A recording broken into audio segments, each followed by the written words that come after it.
When Lucifer has risen, one man has become God, then it shall be known that the eon of Lucifer has begun.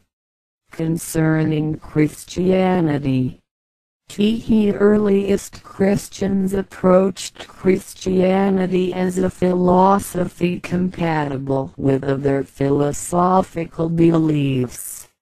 The Gnostic Christians saw no conflict between the Christian religion and the mystery schools of Greece and Rome. Among the Celts, Christianity was adopted by the Druids and was practiced alongside the earlier pagan religion. The Greeks and Romans approached Christianity from an intellectual perspective.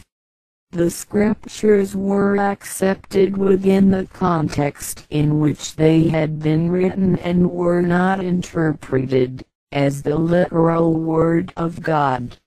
The acceptance of Christianity as the official religion of Rome, and creation of the Roman Catholic Church, signaled the end of this intellectual Christianity and the start of a new authoritarian Christianity.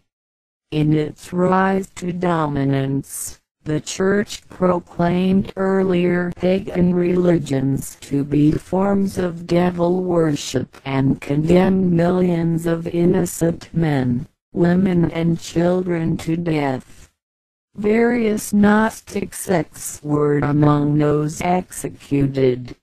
Intellectual freedom was suppressed and obedience to the Church was demanded. With the Age of Enlightenment day, the eon of Isis was a time when man lived in close harmony with the natural world and the dominant religions involved the worship of nature, the pre-Christian pagan world. The eon of Osiris, which followed it, was a time when man rejected the natural world, accepting self-denial and sacrifice of the flesh and body as the ideal. In Europe, Christianity rose as the dominant religion during that time. The eon of Osiris ended and the eon of Horus began April 4, 1904 when Aleister Crowley, Magus of the eon of Horus, uttered the word thelema, the Greek word for will. The will in this context was a magical will, for in the eon of Horus man would no longer be bound by the death cults of the past.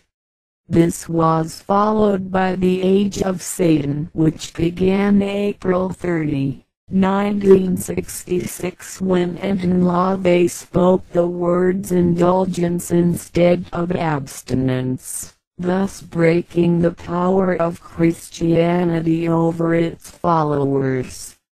With the Age of Satan, man was once again free to celebrate his carnal existence. The eon of Set began June 21, 1975 when Michael Aquino, Magus of the eon of Set, spoke the word Zephyr. In the eon of Set, man would seek to attain full realization of his higher self. The eon of Lucifer began May 5, 2000 with the declaration of the word Deus, an event coinciding with extensive research being conducted in genetic manipulation and increasing international cooperation between scientists on the Human Genome Project. In Deus, man need no longer seek his higher self, for by thelema and by Zephyr he has attained it. Deus depends upon thelema and Zephyr, just as Zephyr depends upon indulgence, philema and restriction. Man must pass through each preceding eon in order to reach the current eon. Deus does not involve the dissolution of man's consciousness into a universal consciousness. By dissolving his consciousness into the universal consciousness, he would be unable to act separately and distinctly upon the universe and would thus be unable to ever attain Deus. Deus does not represent the end of becoming or the end of Zephyr and Remanifest. To believe for a moment that he has reached the end of the road, that he has become a god, and that his journey is over, the sorcerer would be making a terrible mistake. Being is itself becoming within the universe, and the universe is itself expanding.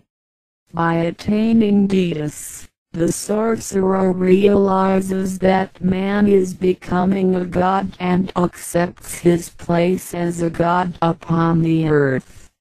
His consciousness expands to the limits of the current eon, and he then continues to Zephyr and Remanifest in direct relationship to the universe.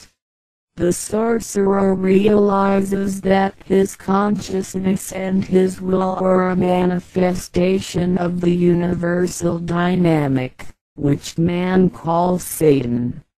Having attained Deus, man becomes the very embodiment of Satan. The dragon, a second consciousness which contains the knowledge of his ultimate purpose, awakens. As man becomes the embodiment of Satan and rises to become a god, Lucifer arises, for the rise of Lucifer is a metaphor of man's ultimate purpose and direction.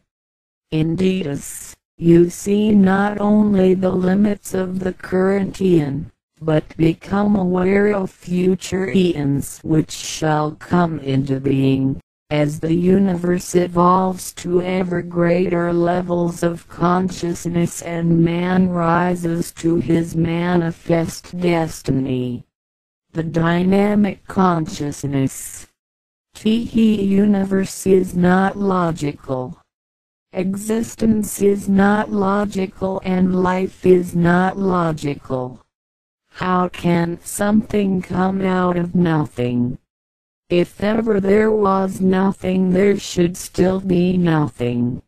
How can the universe be infinite? Yet nothing can exist outside of the universe. How can time be eternal? Yet nothing can exist outside of time. How can mass produce consciousness? If ever a man was not conscious, he should still be unconscious. The order of the universe suggests the existence of a God, but what created God? If energy cannot be created or destroyed, then there is a finite amount, but what created energy? The universe should not exist. Life should not exist. There is no logic. The reason for this is that the universe we experience is not the true reality. It is no more than a dream. Consciousness alone exists. A single consciousness alone exists, isolated in a void of nothingness. There is no God. There is no other consciousness besides that of the One. It sleeps. It dreams. As it awakens from one